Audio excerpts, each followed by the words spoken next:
Good morning साथियों। इस video में हम लोग कवर करने वाले हैं 17 जनवरी से जुड़े हुए महत्वपूर्ण करंट अफेयर जो सभी प्रकार की परीक्षाओं के लिए महत्वपूर्ण होने वाली है। इसमें हम लोग कवर करते हैं 15 महत्वपूर्ण एमसीक्यू करंट अफेयर और साथ में प्रत्येक प्रश्न से जुड़े हुए महत्वपूर्ण बिंदु भी क्या हम लोग देखते हैं। तो वीडियो इंपॉर्टेंट होने वाली, इसलिए वीडियो को बिल्कुल लास्ट तक जरूर देखिएगा। चलिए पहले प्रश्न की बात करें तो कहा जा रहा है कि सीमा सुरक्षा बल का नया महानिर्देशक किसे नियुक्त जो है किया गया है। बीएसएफ की वहाँ पे बात जो है की जा रही है। इसका महानिर्देशक किसे नियुक्त किया गया? तो ये नियुक्त किया गया है परवीन कुमार को। ऑप्शन नंबर बी राइट हो जाएगा। इनके बारे में बात करेंगे तो परवीन कुमार जो है 1993 बैच के पश्चिम बंगाल कैडर के भारतीय पुलिस सेवा यानी कि आईपीएस अधिकारी हैं। इसके अलावा वे 30 सितंबर 2030 तक यानी अपनी सेवानिवृत्ति की तिथि तक इस पद पर जो है बने रहेंगे। बीएसएफ के डीजी नियुक्त होने से पहले वे भारत तिब्बत सीमा पुलिस के महानिर्देशक के रूप में कार्यरत थे। उन्होंने नवंबर 2025 से बीएसएफ के डीजी का अतिरिक्त प्रभार भी संभाला हुआ था। तो इतनी बातें इनके बारे में ध्यान रखना है। अगला प्रश्न कहा जा रहा है कि इस पारंपरिक भारतीय सिले हुए जहाज ने हाल ही में पोरबंदर यानी कि गुजरात से मस्कट यानी कि ओमान तक की यात्रा पूरी की है। तो उस जहाज का जो है नाम क्या है? तो नाम है INSB कौंडिन्य। ऑप्शन नंबर क्या होगा? तो ए बिल्कुल राइट हो जाएगा। ध्यान रखिएगा, INSB कौंडिन्य ने 29 दिसंबर 2025 को पोरबंदर से अपनी यात्रा शुरू की और 14 जनवरी 2026 को ओमान के मस्कट स्थित सुल्तान काबूस पोर्ट पर सफलतापूर्वक पहुंची है। यह जहाज प्राचीन भारतीय स्टीट शिप यानी कि सिले हुए जहाज तकनीकी से बनाया गया है, जिसमें लकड़ी के तख्तों को लोहे की कीलों के बजाय नारियल के रेशों से सिला गया है। थर्ड नंबर है कि अंडर 19 पुरुष जो है क्रिकेट विश्व कप 2026 की मेजबानी कौन से दो देश कर रहे हैं? तो इसकी मेजबानी जो है जिम्बाब्वे और साथ में नामीबिया, ये दोनों देश जो है मिलकर कर रहे हैं। ऑप्शन सी हो जाएगा। तारीख की बात करेंगे तो 15 जनवरी से 6 फरवरी 2026 तक ये टूर्नामेंट होने वाला है। और जिम्बाब्वे में Harare sport club, Takashinga sport club, इसके अलावा किक्स स्पोर्ट क्लब और नामीबिया में Namibia cricket ground, high performance oval, इन सभी जगहों पे क्या है? तो ये जो है क्रिकेट होने वाला है। यह जो है अंडर 19 वर्ल्ड कप का 16वां संस्करण है और 50 ओवर यानी कि ओडीआई फॉर्मेट में खेला जा रहा है। इसके अलावा सभी जो है 39 मुकाबले 5 वेन्यू पर होंगे, जिसमें जिम्बाब्वे 25 और नामीबिया 16 मैचों की मेजबानी करेगा। तो जितनी बातें यहाँ पे बताई जा रही बिल्कुल ध्यान से उन सभी को भी आप नोट करते रहेंगे। आगे बात करेंगे तो कहा जा रहा है किस राज्य सरकार ने 10 लाख तक के कैशलेस उपचार के लिए मुख्यमंत्री सेहत योजना शुरू करने की घोषणा की है? तो इसकी घोषणा जो है पंजाब सरकार के द्वारा की गई। ऑप्शन बी हो जाएगा। ध्यान रखना है, यह योजना राज्य के सभी निवासियों के लिए है, जिसमें सरकारी कर्मचारी और पेंशन भोगी भी शामिल हैं। इसमें कोई आय सीमा या श्रेणी का बंधन नहीं है। इस योजना से राज्य के लगभग 65 लाख जो है परिवारों यानी कि करीब 3 करोड़ लोगों को लाभ मिलने की उम्मीद है। योजना की औपचारिक अगर शुरुआत की बात करेंगे तो 22 जनवरी 2026 को प्रस्तावित है। 5 नंबर कहता है राष्ट्रीय जांच एजेंसी के महानिर्देशक के रूप में किसे नियुक्त किया गया है? तो इसमें जो है नियुक्त किया गया राकेश अग्रवाल को। ऑप्शन नंबर ए हो जाएगा। इनके बारे में बात करेंगे तो राकेश अग्रवाल जो है हिमाचल प्रदेश कैडर के 1994 बैच के भारतीय पुलिस सेवा यानी कि आईपीएस अधिकारी हैं। कैबिनेट की नियुक्ति बात करेंगे, समिति ने उनकी नियुक्ति 31 अगस्त 2028 तक के लिए मंजूर की है, जो उनकी सेवानिवृत्ति की तिथि है। उन्होंने सदानंद वसंत दाते का स्थान लिया है, जिन्हें जो है उनके मूल कैडर यानी कि महाराष्ट्र में वापस भेज दिया गया है। 6 नंबर कहता है कि भारत तिब्बत सीमा पुलिस के नवनियुक्त प्रमुख कौन हैं? नवनियुक्त अगर प्रमुख की बात करेंगे तो उनका नाम जो है शत्रुजीत सिंह कपूर है। ऑप्शन सी हो जाएगा। ध्यान रखना है, शत्रुजीत सिंह कपूर हरियाणा कैडर के 1990 बैच के आईपीएस अधिकारी हैं।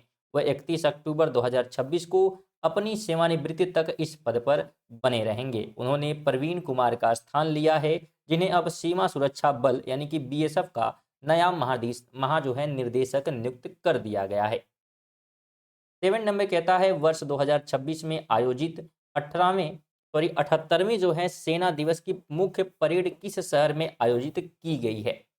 तो ये जो है आयोजित की गई है जयपुर में। ऑप्शन सी हो जाएगा। ध्यान रखना है 15 जनवरी 2026 को यह परेड पहली बार दिल्ली से बाहर किसी जो है सार्वजनिक स्थान पर आयोजित हुई है और इसमें नई भैरव बटालियन ने पदार्पण किया है। ब्रह्मोस मिसाइल के नव वज्र बिनाका लॉन्चर, आपचे हेलीकॉप्टर और रोबोटिक डॉग्स जैसी अत्याधुनिक तकनीकों का जो है इसमें प्रदर्शन होने वाला है। उद्देश्य की बात करेंगे तो सेना और जनता के बीच जुड़ाव बढ़ाना और आत्मनिर्भर भारत की झलक दिखाना इसका उद्देश्य होने वाला है। 8 नंबर कहता है कलकत्ता उच्च न्यायालय का मुख्य न्यायाधीश किसे नियुक्त किया गया है? तो मुख्य न्यायाधीश जो है न्यायमूर्ति सुजाय पाल को नियुक्त किया गया। ऑप्शन ए हो जाएगा।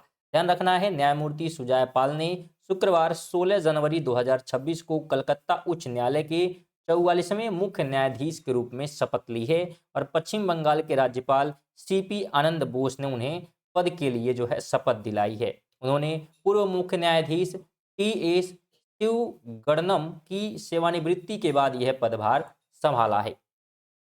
9 नंबर कहता है किस राज्य के मुख्यमंत्री ने माता पिता की देखभाल ना करने वाले सरकारी कर्मचारियों के वेतन में कटौती करने के कानून की घोषणा की है? तो ये घोषणा जो है तेलंगाना सरकार के द्वारा की गई है। ऑप्शन बी हो जाएगा। ध्यान रखना है यदि कोई सरकारी कर्मचारी अपने बुजुर्ग माता पिता की उपेक्षा करता है या उनकी देखभाल नहीं करता है तो उनके मासिक वेतन से 10 से 15% तक कटौती की जा सकती है और काटी गई राशि सीधे माता पिता के बैंक खाते में हस्तांतरित यानी कि ट्रांसफर की जाएगी ताकि उनका भरण पोषण हो सके। तो ये किया है तेलंगाना ने। 3 नंबर कहता है वर्ष 2025 की आधिकारिक आंकड़ों के अनुसार चीन के साथ भारत का व्यापार घाटा कितना दर्ज किया गया है? तो ये दर्ज जो है किया गया है 116.12 अरब डॉलर। इतना जो है घाटा क्या है दर्ज किया गया है। ध्यान रखना है भारत ने चीन से 135.87 बिलियन डॉलर मूल्य का सामान आयात किया जो पिछले वर्ष की तुलना में 12.8% अधिक है। मुख्य आयात वस्तुओं में इलेक्ट्रॉनिक मशीनरी, रसायन और इंटरमीडिएट गुड्स शामिल हैं। भारत का चीन निर्यात की बात करेंगे तो बढ़कर 19.75 जो है बिलियन डॉलर हो गया है, जिसमें 9.60% की वृद्धि दर्ज की गई और भारत ने मुख्य रूप से समुद्री उत्पाद, तेल, भोजन, दूरसंचार उपकरण और मसालों का निर्यात किया है। 11 नंबर कहता है कि नीति आयोग द्वारा हाल ही में जारी निर्यात तैयारी सूचकांक में किस राज्य ने शीर्ष स्थान प्राप्त किया है? तो इसमें जो शीर्ष स्थान मिला है महाराष्ट्र को मिला है। ऑप्शन बी हो जाएगा। अगर बड़े राज्यों में बात करेंगे तो महाराष्ट्र पहले स्थान पर है, उसके बाद तमिलनाडु, फिर गुजरात, फिर उत्तर प्रदेश और फिर आंध्र प्रदेश का नाम आता है। अगर छोटे राज्यों में बात करेंगे तो उत्तराखंड पहले स्थान पर है, उसके बाद जम्मू कश्मीर, फिर नागालैंड, फिर दादरा और नगर हवेली, दमन और दीव आते हैं। सूचकांक का आधार बात करेंगे तो यह सूचकांक निर्यात के बुनियादी ढांचे, कारोबारी माहौल, नीति और शासन और निर्यात प्रदर्शन जैसे 4 स्तंभों पर राज्यों का मूल्यांकन करता है। 12 नंबर है कि नीति आयोग के निर्यात तैयारी सूचकांक में छोटे राज्यों की श्रेणी में कौन सा राज्य शीर्ष पर रहा?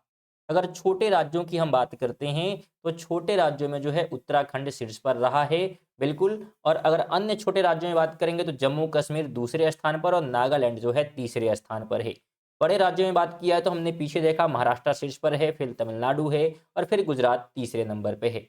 उपलब्धि की अगर बात करेंगे तो उत्तराखंड की एक्सपोर्ट और लॉजिस्टिक पॉलिसी, एक जिला एक उत्पाद पहल और उद्योग समर्थन नीतियों का ये परिणाम है जिससे उसे प्रथम स्थान मिला हुआ है। 13 नंबर कहता है कि हेनले पासपोर्ट इंडेक्स 2026 में भारतीय पासपोर्ट को कौन सा स्थान मिला है? तो भारतीय अगर पासपोर्ट की बात करेंगे तो उसे जो है 80वां जो है नंबर मिला है। ऑप्शन नंबर बी बिल्कुल राइट होगा। भारतीय पासपोर्ट धारक अब दुनिया के 55 देशों में बिना पूर्व जो है वीजा यानी वीजा मुक्त या वीजा ऑन अराइवल के यात्रा जो है कर सकती हैं और भारत इस स्थान को अल्जीरिया और नाइजर जैसे देशों के साथ साझा करता है। इसके अलावा सिंगापुर का पासपोर्ट दुनिया में सबसे शक्तिशाली बना हुआ है, जिसके नागरिक 192 देशों में वीजा मुक्त प्रवेश कर सकते हैं। 14 नंबर कहता है वर्ष 2026 में 9वें अंतर्राष्ट्रीय मसाला सम्मेलन का आयोजित कहाँ किया जाएगा। तो ये जो है आयोजन कहाँ पर होने वाला है, तो इसका आयोजन होगा कोची, जो कि केरल में है। ऑप्शन नंबर ए हो जाएगा। बिल्कुल स्थान और तिथि की बात करेंगे तो कोची केरल में 23 से लेकर 26 फरवरी 2026 के बीच ये आयोजित होगा। आयोजक की बात करेंगे तो all India spices export forum द्वारा क्या है इसका आयोजन होने वाला है।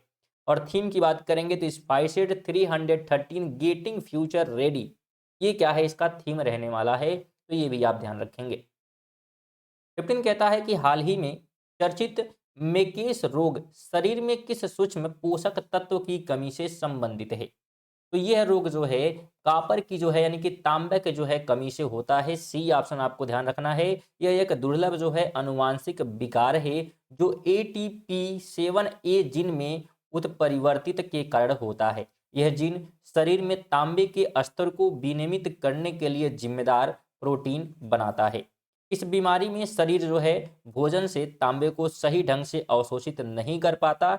इसके परिणाम स्वरूप मस्तिष्क और यकृत जैसे महत्वपूर्ण अंगों में तांबे की भारी कमी हो जाती है, जबकि यह किडनी और आंतों में जमा होने लगता है। तो ये इसके बारे में था। तो ये थे हमारे जो है 15 करंट अफेयर। वीडियो आपको कैसी लगी है बिल्कुल कमेंट करके जाएं और थोड़ा सा समय निकालकर वीडियो को लाइक कर दें। विशेष तौर पर निवेदन आप सभी से रहती है कि वीडियो को कम से कम एक लोग को आप जरूर शेयर करेंगे और नए होंगे और रेगुलर करंट अफेयर पढ़ना चाहते हैं तो चैनल को आप सब्सक्राइब कर सकते हैं, जो कि बिल्कुल फ्री होता है, कोई पैसा इसका लगता है तो बिल्कुल आप सब्सक्राइब कर सकते हैं। चलिए इसी के साथ जो है मिलते हैं अगली वीडियो में, तब तक के लिए जय हिंद, वंदे मातरम।